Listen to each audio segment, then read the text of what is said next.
আলহামদুলিল্লাহ, তারা তো সিদ্ধান্ত ইতিমধ্যে জানাই দিয়েছে। বাংলাদেশ ইসলামী ছাত্র শিবিরের ভিপি প্রার্থী যা ভোট পাইছে, আলহামদুলিল্লাহ, এই বরকত কে দিয়েছেন?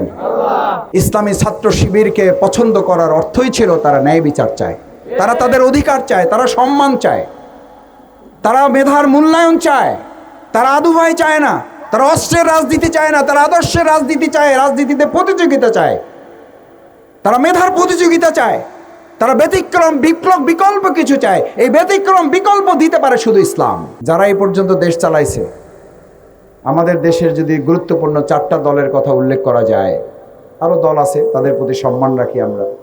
আল্লাহ তৌফিক দিলে তাদেরকে যদি জনগণ চায়, তারাও একসময় দেশ চালাবে। এখন পর্যন্ত 4টা গুরুত্বপূর্ণ দল যদি আমরা হিসাব করি, তাহলে বিভিন্ন সময় ইচ্ছায় অনিচ্ছায়, পছন্দ হোক না হোক, আমরা তাদেরকে ভোট দিছি না দেই নাই? দিছি। সোনার বাংলা হয়েছে? হয় নাই। কেন হয় নাই? হয় নাই এই জন্য যে আমাদের মহাগ্রন্থ আল কোরআন ছিল, কিন্তু সোনার মানুষ আমরা তৈরি করতে পারি নাই।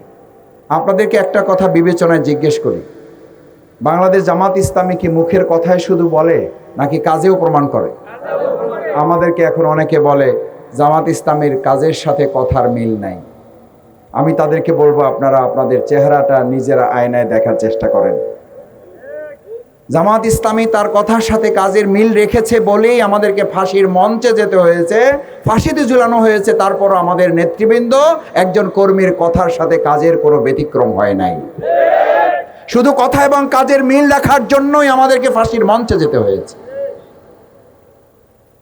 কারণ আমরা যা বলি তা করি, আর যা যা করতে চাই সেটাই আমরা বলি।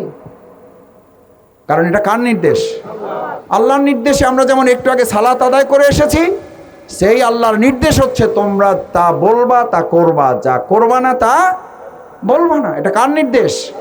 আল্লাহর নির্দেশ। যারা আল্লাহর নির্দেশে সালাত আদায় করে না, তারাই তাদের কথার সাথে কাজের মিল রাখে না,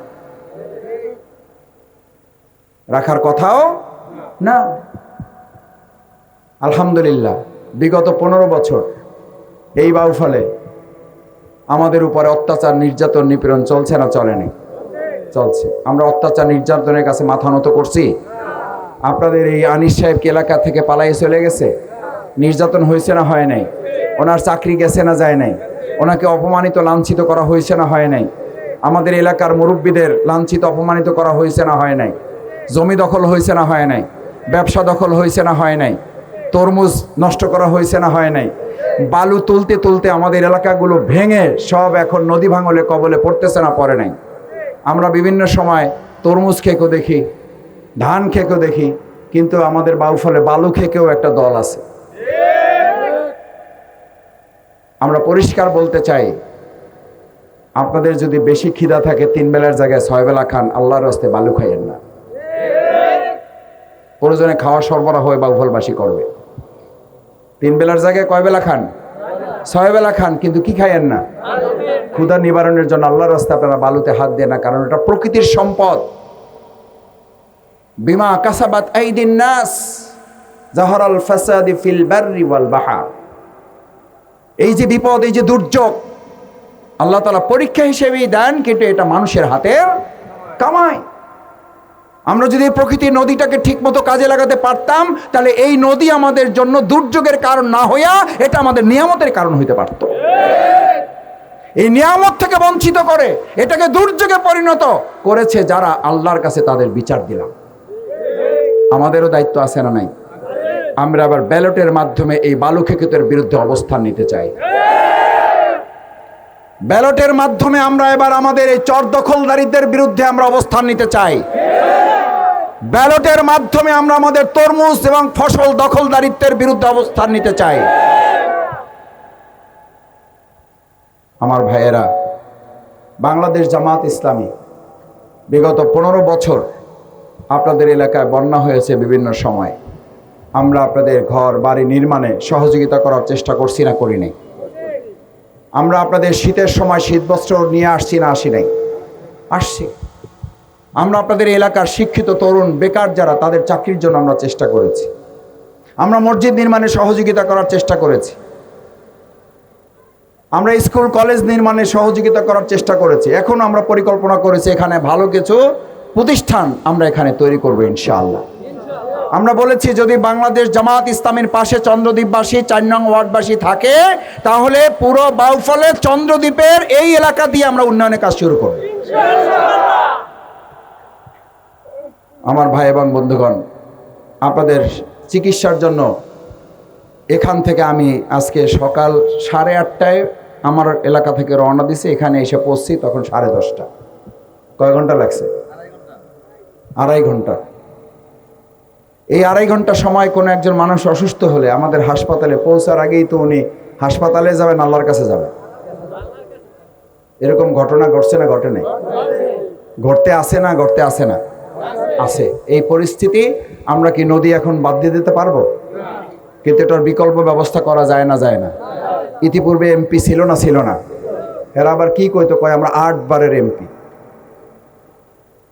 কয়বারের? 8 বারের এমপি। আপনি 8 বারের এমপি না, আপনি 8 বারের এই বাউফলের ঘনশত্রু। না হলে আমার এই চন্দ্রদ্বীপবাসীর জন্য আমরা কেন একটা বোট অ্যাম্বুলেন্স তৈরি করে দিতে পারলাম না? আমি কথা দিচ্ছি, আপনারা আমাকে ভোট দিলেও আমি করে দেব, ভোট না দিলেও আমি করে দেব। ভোট দিলেও করে দেব, না দিলেও করে দেব। কারণ আমি আপনাদের শুধু সন্তুষ্টির জন্য কাজ করি না। আমি কার সন্তুষ্টির জন্য কাজ করি?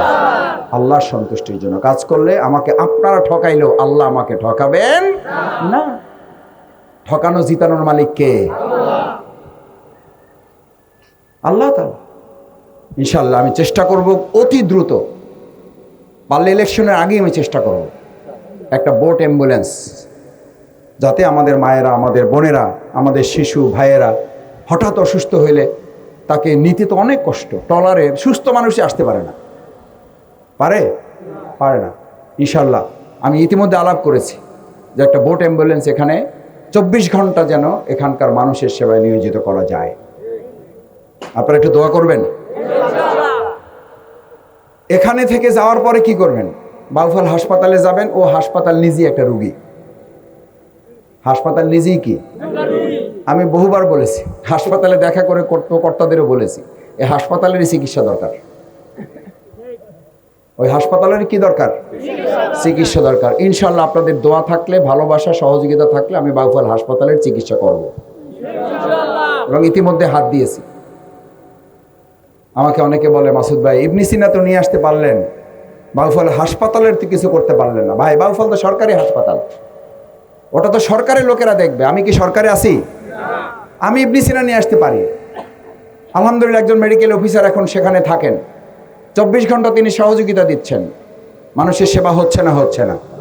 50 টাকার একটা স্লিপ কাটলে তিনি এখন একজন মেডিকেল অফিসার, MBBS ডাক্তার দেখাতে পারছেন। আলহামদুলিল্লাহ আপনাদের দোয়া, আমার কোনো কৃতিত্ব নয়, আল্লাহর রহমত। আপনাদের দোয়া এবং ভালোবাসায় ইবনে সিনা কর্তৃপক্ষ এই বাউফলকে দিয়েছেন। এই জন্য তাদের একটা চাওয়া আছে, এখান থেকে যেন ইসলাম বিজয়ী হয়, এখান যেন ইসলামের প্রতিনিধিত্ব সংসদে যায়। আমরা কি এই সমস্ত প্রতিষ্ঠানগুলোর চাহিদা পূরণ করতে পারবো ইনশাআল্লাহ? তাহলে ভবিষ্যতে আমরা শুধু আউটডোর হেলথ কেয়ার সেন্টার না, আমরা পূর্ণাঙ্গ হাসপাতালই এখানে করতে পারবো। বাউফল হাসপাতালে ইনশাআল্লাহ আল্লাহ যদি সুযোগ দেন, ওখানে 100 বেড পর্যায়ক্রমে। আমাদের এখানে 4.5 লক্ষ মানুষ। কত মানুষ? খালি ভোটের সময় শুনবেন ক্যান্ডিডেটরা 4.5 লক্ষ মানুষের নয়নের মণি। তা আপনি 4.5 লক্ষ মানুষের নয়নের মণি, আপনি কি জানেন যে এখানে 50টা বেড আছে, সেই বেডের তোষক নাই 25টার, বেডের খাটের ঠ্যাং নাই হলো 10টা। এটা কি আপনি জানেন 4.5 লক্ষ মানুষের নয়নের মণি? আপনি তো 4.5 লক্ষ মানুষের জন্য 50 বেডের হাসপাতাল লাগে না 500 বেডের হাসপাতাল লাগে? করলেন না কেন?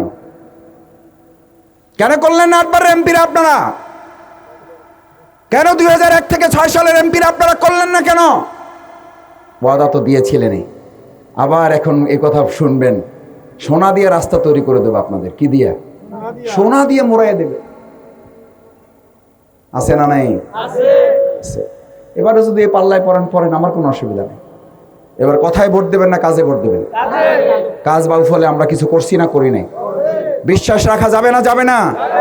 যদি রাখেন আলহামদুলিল্লাহ, না রাখলে অসুবিধা, আমি আছি আপনাদের সাথে। আমি আমার অলিপুরার ওই এলাকার মা বোনদের কাছে একবার বলছিলাম, আপনারা যদি আমাকে ভুলেও যান, আমি বাউফল ভুলব না। আপনারা যদি আমাকে ঠেলে ফেলেও দেন, আমি বাউফল থেকে যাব না। কারণ শেখ হাসিনা সরকার আমাকে 67 দিন রিমান্ড, 4.5 বছর জেল, আর আমার পিছনে পিঁপড়ার মতো গোয়েন্দা লাগে বাউফল থেকে বের করতে পারে নাই। আল্লাহ না চাইলে ভবিষ্যতে বাউফল থেকে আমাকে কেউ বিচ্ছিন্ন করতে পারবে না। এই শেখ হাসিনার চেয়ে বড় নমরুদ ফেরাউন আর ভবিষ্যতে আসবে আমি এটা বিশ্বাস করি না। আসলেও আলহামদুলিল্লাহ ট্রেনিং যেহেতু নেওয়া আছে, অস্ত্র জমা দিছি, ট্রেনিং তো আর জমা দেয়নি। 15 বছরের ট্রেনিং কম না। এখন যা প্রোগ্রাম হচ্ছে এর চেয়ে বড় প্রোগ্রাম করছি। আওয়ামী লীগের সময় কায়দা করে করছি, কানুন করে করছি। গোয়েন্দা পুলিশে এখানে যা লোক আছেন এর প্রায় কাছাকাছি লোক থাকতো বিভিন্ন বাহিনীর। এই এখন সভাপতি যেমন ঠান্ডা বসে আছে, ও ঠান্ডা বসে থাকতে পারতো না। 2 মিনিট পর পর ফোন, ভাই শেষ করবেন না, অ্যাকশন চালাবো। ভাই মাসুদ বাইরে যাইতে কইবেন না, এখনই নিয়ে নেব। ভাই চাকরিটা আমাদের চলে যেতেছে। ভাই সরে যেতে কোন এখনই। ভাই প্রোগ্রামটা এখনই শেষ করেন। এই কথা শুনতে শুনতে আমি একবার ফোন ধরে বলছিলাম যে ভাই এত কথা না বইলা সোজা আমাদেরকে ধরেন, সবাই নিয়ে জেলখানায় ঢুকাই দেন, কথা বলার দরকার নেই। কয় মাসুদ ভাই কথা সংক্ষেপ করে প্রোগ্রাম শেষ করে দেন, আপনারাও বাঁচেন আমরাও বাঁচি। এই পরিস্থিতি বাউফলে ছিল না? ছিল না। আবার এরকম কেউ আসুক, এটা আমরা কেউ চাই, কিন্তু এরকম হুমকি দামকি শোনা যাচ্ছে না? যাচ্ছে না।